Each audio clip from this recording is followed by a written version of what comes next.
Hello everyone. If you like what I'm doing here, please consider subscribing, liking, and commenting. It would really help the channel out quite a bit. Thank you very much.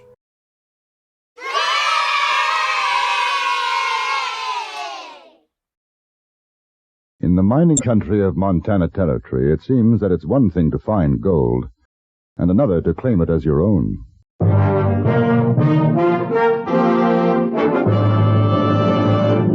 Frontier Gentleman.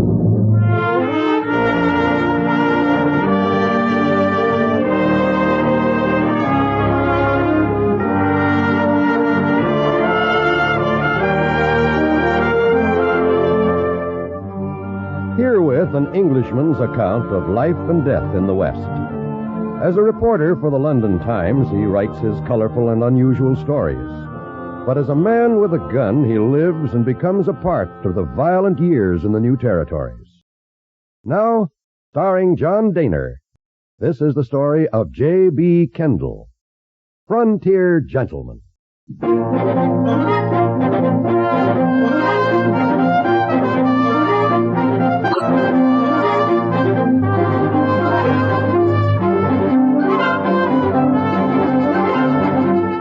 I'd been traveling along the Mullen Wagon Road in Montana Territory, and I was looking forward to reaching Helena before dark when my horse began to go lame. And I realized I faced the prospect of camping out for still another night. I had just rounded a bend in the trail when I saw the small figure plodding along on foot ahead of me. He carried a pack on his back, and as I drew nearer, I saw that he was no more than a boy, 17 or 18. Hi. Hello. Going into Helena? Yes, but I don't think I'll get there tonight. Horse has gone lame. Oh. Yeah, right foreleg, huh? Yes, he slipped off a rut a mile or so further back. Too bad. Thought I might get a ride with you. There's been many wagons along today. No. How far have you walked? Mostly from Fort Benton. Got a couple of rides day before yesterday. Say, you don't happen to have any food on you? I ain't got much, but I could pay $1 or $2, I guess. Oh, I've enough for the two of us. You better save your money. Oh, that's mighty nice of you. Keep your eyes open for a decent bit of ground, and we'll make a camp.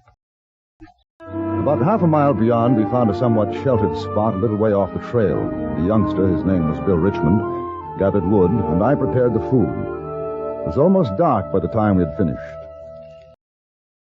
Well, that was as fine a meal as I've ever eaten, Mr. Kendall. And I'm glad you enjoyed it, Bill. Did you smoke? No, sir. I haven't found a taste for it yet. Well, you've got time. Take my advice. When you do, use a pipe. Yes, sir. Where'd you come from? Kentucky. A long way. Yeah, I run away from home. Wasn't much of a place. I figured I was old enough. And you came out here for gold? That's right. Hey, you make any strikes, Mr. Kendall? No. I'm not a prospector. How did you get to Fort Benton, Bill? I worked my way up one of them river boats. I sure learned plenty about gold mining from some of them fellas.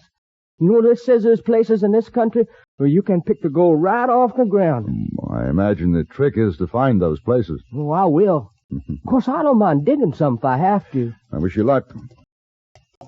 Hello. Sounds as though we have visitors. How are you? Me and my pals saw the light of your fire off of the trail. You mind company? No, not at all.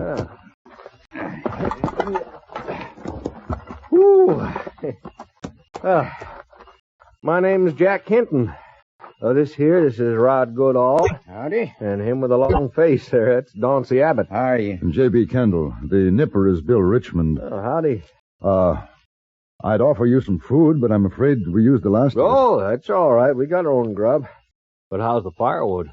Enough, I think. Dauncey, your turn for the grub. Get going. Nothing I hate worse than...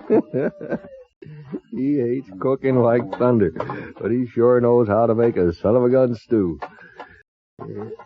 Oh, now that fire sure does feel good. You and the kid have any luck? Find any traces around here? And as a matter of fact, Mr. Goodall, I haven't been looking. I'm on my way to Helena. No, Bill is the prospector. Oh, that's so? Boy, we just camping down for the night. I aim to try my luck west of Helena. So, huh? Well, now, boy, how come you wait until you get there? Well, I heard tell of big strikes. That's how come, mister. Oh, now, you listen to me, boy. There ain't no sense going everybody else goes. Why, for all you know, you're sitting on a bonanza right now. Oh, you're joshing me. No, I ain't. Here, Rod, ain't that the truth? It could be. Why, sure it could. Now, listen, I heard stranger had... Oh, they're pulling your leg, Bill. No, sir, no such of a thing, mister. Now, listen here. Me and the boys, we was working Deer Lodge country a year. Dauncey, you remember? I remember. Why, sure. Now, a couple of fellers right next camp to us. They got into a shoot-up. Next thing you know, one of them bites the dust. Other fella, he starts out to bury the poor son of a gun. He digs a grave right there in the camp, and what do you think? Yeah? Pay dirt. Lousy with gold. Oh. Mr. Hinton, you'd take first prize with that one. In a minute, you'd have me believing you. Oh, but that's the truth, though. Oh, we've seen stranger things than that. And that's a fact. It was a pleasant way to pass the night. The three prospectors, hard-bitten, rough men, spinning one tale after another. They'd never find a better audience than Bill Richmond, and they knew it. I could see him absorbing every word. And it wasn't until the fire was getting low that we finally turned in.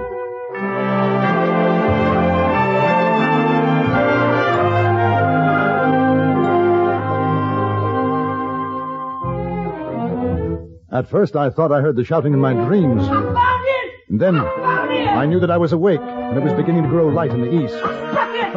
I stuck it, Mr. Kendall! Looky here! I'm rich! I made it! What are you talking about, Bill? Just like they said here! I found it! Found what? The gold! The gold! Boy, what's the gold? What? Look, Mr. Hinton! Mr. Hinton, sir, look here, gold. Gold? All night I thought about what you told me, you know? All them stores. I didn't even sleep for it. And this morning here, I got up and I walked up the gulch, and I found this. Now, let me see that. Iron pyrites, I'll bet you. May I see? Ain't it gold, Mr. Kendall? It is. The fellas on the boat, they told me what to look for. Iron pyrites, I tell you. Dauncey, fetch me the hammer. I got more in my pockets. Look at this Boy, one. will you shut your mouth a minute? Where'd you find it? Surface? No, kind of sticking out of a rock in a gully. I can show you. Well, I'm sure obliged to you, Mr. Hinton. Here's the hammer. If you want my opinion, you're wasting your time. That's gold. Sure it is, Mr. Kendall. It don't break. It's soft. Ain't no alloy in it neither. No silver or copper. Look at the color. Pure gold. Show us where you found it, boy. We followed Bill into a gulch which began no more than 100 yards from the campfire. He turned into a shallow gully and stopped. I could see where he had cut into the rocky bank with his pocket knife. And I could see something else, too, in the faces of the men who stood over him, the guarded tones of voice. Bill, I would say that you've hit it. That's a fact. Ain't no question in my mind. No telling how far that vein goes. Say, don't think I'll forget you fellas, 'cause I won't. I'm going to make a fine present to all of you. Well, that's mighty thoughtful, boy, mighty thoughtful. I imagine one stakes out a claim now. Isn't that so, Mr. Hinton? Then register it in Helena? Yeah. Mm-hmm. Yeah, that sure is, Kendall. That's the thing to do. Yeah. Bill, I don't guess you'd mind if me and the boys take a look on up the gully a ways, would you? There should be plenty for all of us. Oh, no, sir. You go right ahead. I ain't no hog now. I got all I need right here. Good. Then we'll help you then make out the claim, all proper and legal. Well, that's fine. All right, let's go, boys. Oh, Kendall, you coming? In just a moment. Miss Kendall, listen. I owe you plenty picking me up, sharing your food with me and all. I'm cutting you in for a share of this. Oh, no. It's yours. If there's more here, I'll stake my own claim. No, you don't have to. Now, this here must be worth hundreds and thousands. Listen to me, Bill. The most important thing is for you to register that claim. Get title to it. You understand? Oh, sure. All right. Have you got a gun? No, I ain't got no gun. Well, you know how to use one. Well, I guess so, but... I'd take it, just in case of accidents. I'm going with the others now. If any more strangers come, don't tell them what you found. All right, Mr. Kendall. You better go back to camp now. Wait for me there. Sure. You say so.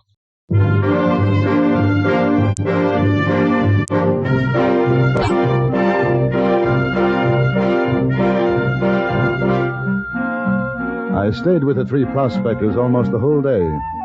We found traces all right, low-grade ore, but nothing really worth working. It was late afternoon when we retraced our steps to the camp. On the way, we passed through the gully and the site of Bill's claim. The sun had already fallen behind the mountains to the west, and there was a chill in the air. Can't just figure it. One vein. Possibly it's a question of digging.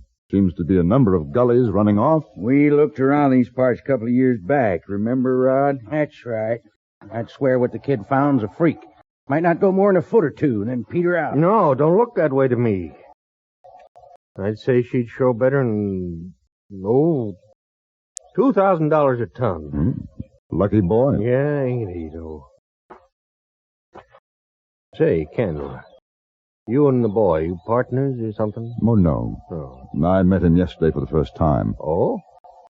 A man can search a lifetime, not find anything like that. Yeah. Kind of crazy, ain't it? We tell him stories, and he takes us up on it and finds this. Think that'd be worth a share in the claim, wouldn't you? He sure as shooting wouldn't have come looking if we hadn't given him the idea. Sure. What do you think, Kendall? Well, I think, gentlemen, that this is Bill Richmond's claim, and we better get it staked out for him before dark. The way you see it, huh? Exactly that way. Yeah. Well, might as well get on back to camp. Well, don't you think it'd be a good idea to help the boy to stake out his claim before nightfall? I don't know, Kendall. I'm kind of tired right now. How about you fellers? I sure had enough for one day. Oh, that vein been there a long time. Guess you won't be moving tonight. Kendall, you know how to stake out a claim. Unfortunately, no. Oh. Well, I guess it can wait. Do something about it in the morning, huh? Because right now I sure could use some grub.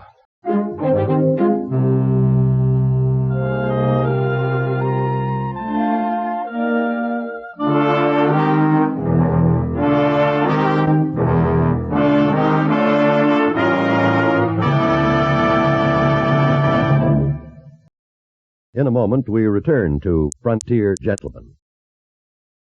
A suspense story starring Agnes Moorehead and the latest action-packed adventure with insurance investigator Johnny Dollar are two of the exciting dramas waiting for you on CBS Radio today. If you like your listening on the thrilling side, don't miss Agnes Moorehead on Suspense. And don't miss Johnny Dollar's tense tangle with a spy ring on most of these same stations today. And now we return you to Anthony Ellis' production of Frontier Gentlemen.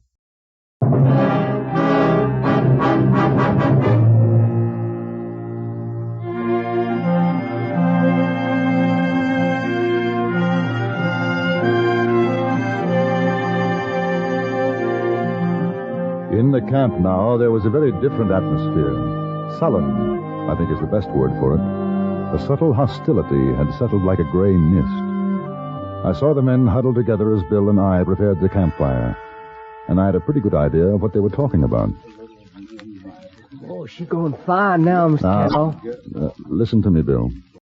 I think we may be in for a bit of trouble, and no matter what happens, keep your head. How come? No time to explain now, you'll see. Just don't lose your temper. Bill. Yeah, Mr. Hinton? Bill, me and the boys been talking. Now, we figure while it's still light, you ought to get that claim staked out all regular. Oh, yeah, that's fine with me. Now, of course, doing you a service like that, seeing how you nor Kendall know about such things, we reckon it ought to be worth something to you. Well, that's all right. I don't want something for nothing. There, see? See what I tell you, boys? He's a good kid. You was right. What do you think such services are worth, Mr. Hinton? Even shares all around. Cut you in too, of course, Mr. Even Kendall. shares? Just a moment, Bill. Pretty expensive, isn't it? I imagine a lawyer wouldn't charge that much. Ain't no lawyers round here, is there, Jack? No, sir. Now, Bill, it's kind of like protecting your rights, you see?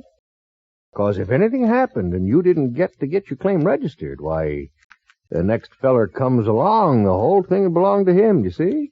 Rather awkward situation, isn't it? It sure is. We're taking the gamble as much as you, kid. Why, heck, that vein might not be worth nothing a foot down. I was under the impression you thought it would work out to about $2,000 Now, a ton. look, mister, we're doing Well? business with the boy, not with you. I'm representing his interests. That right, Bill? Yes, sir. Since when? About the same time as you decided to help him register his claim, Mr. Goodall. Now, what's your deal with the kid? We have a gentleman's agreement. Pretty smart. And you come in for half. Presuming that I did. That still leaves him half, which is a lot better than a fifth share. As it happens, I have no intentions of doing so. You believe this dude, kid? Yeah, I believe him. We ain't getting nowheres. Don't see might as well get going on the grub. I did it last night. Well, do it again. It ain't my turn. Come over here. You too, Rod. Have you got the gun on you, Bill? Yeah, stuck in my belt here. Keep your jacket buttoned. Don't let them see it. You figure they're going to take my gold away from me, Mr. Kendall? I think they'll make a good try. Well, I ain't going to let them. Keep your voice down. I'm sorry, sir. That sure gets me mad, though. I heard about claim jumpers, but I never expected to run into them this quick. The price of fame and fortune. Well, they're going to have to kill me to get mine.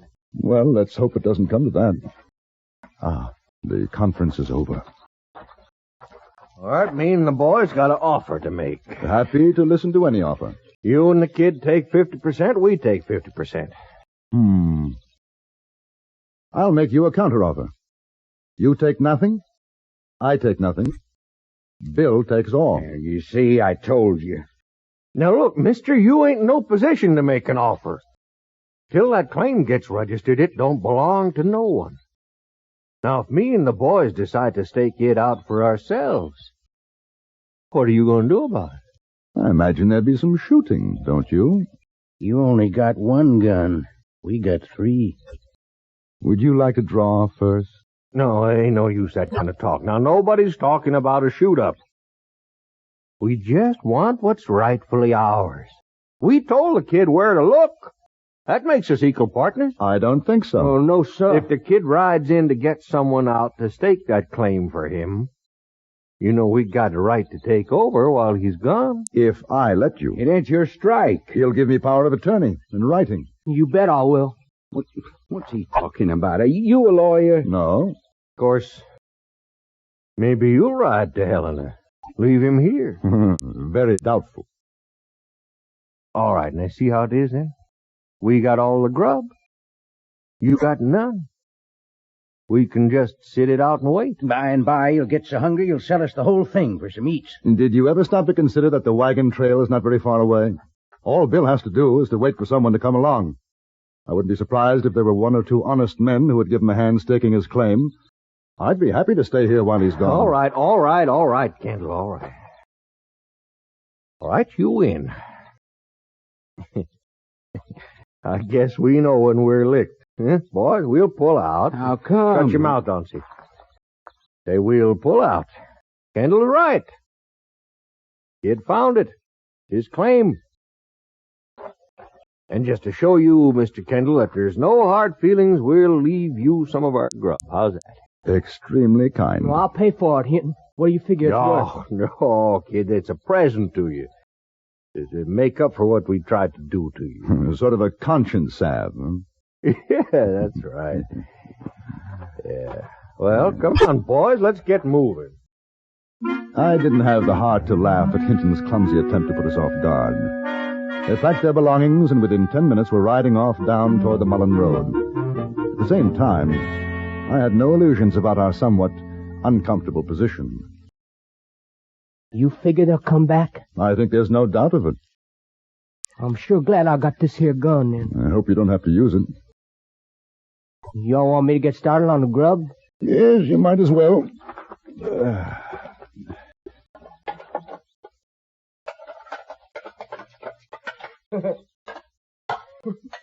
Sure is something. What happens to fellas when they get a sight of gold, ain't it?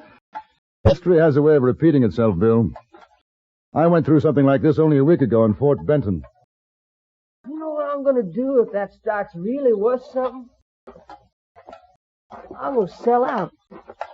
You know, I'm going back to Kentucky. I'm going to fix things up just fine for my mom and pa. And the kids. Brothers and sisters? Oh, yeah, a whole slew of them. 8. That's one of the reasons I took off. Well, the immediate problem seems to be our friends. If I send you to Helena now, they might be waiting for you. On the other hand, if I go, they could come back here. I'm feared either way. No doubt. But your claim won't be worth much to you if you're not alive to enjoy it. Mr. Kendall? What are you doing in Montana? Oh, nothing much, really, Bill. I think the word is drifting. I drift about, do a little writing for a newspaper in London. London, England? Mm-hmm. You know something? I never did learn reading and writing. That's something else I'm going to do when I get back. It's a good idea. But we'd better make preparations to make sure you do go back. As far as I could determine, their most likely line of approach would be up a shallow draw. We packed everything we could find under our blankets to make it appear we were asleep in the clearing. An hour passed. The moon rose. Mr. Kendall. Yes. Yes, I heard it. Take out your gun, but don't shoot unless I tell you to. All right, sir. And keep down behind the brush. Now, boys, get him.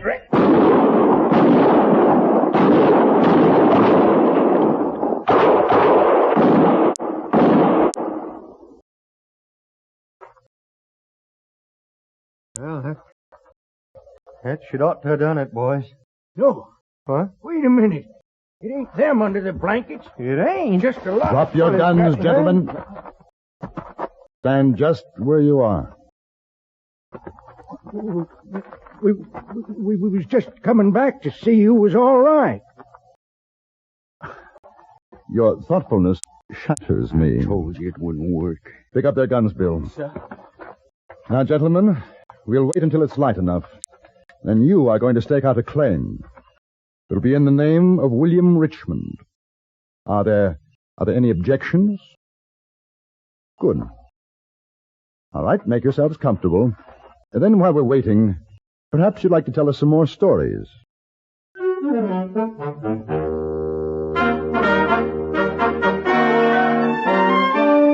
The next morning, bright and early, Bill's claim was properly marked off, and to doubly ensure that there would be no more dirty work, our dishonest friends were led, well-trussed, into the sheriff's office at Helena. Bill's strike didn't make him a great fortune, but it was enough to take him home a richer man than he came out. I allowed him, under the circumstances, to reward me, and he did, very fairly. $1,000.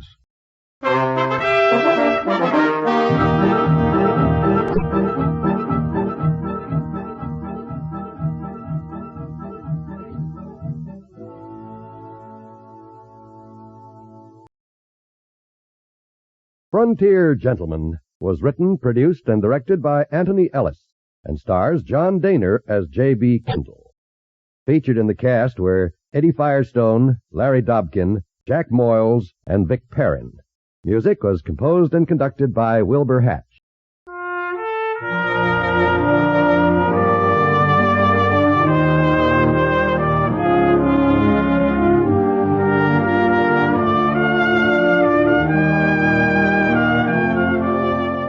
Right after the Ford Roadshow, which follows immediately on most of these same stations, stay tuned for the New York Philharmonic concert performance of Elektra.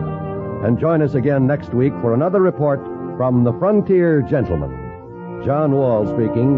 This is the CBS Radio Network.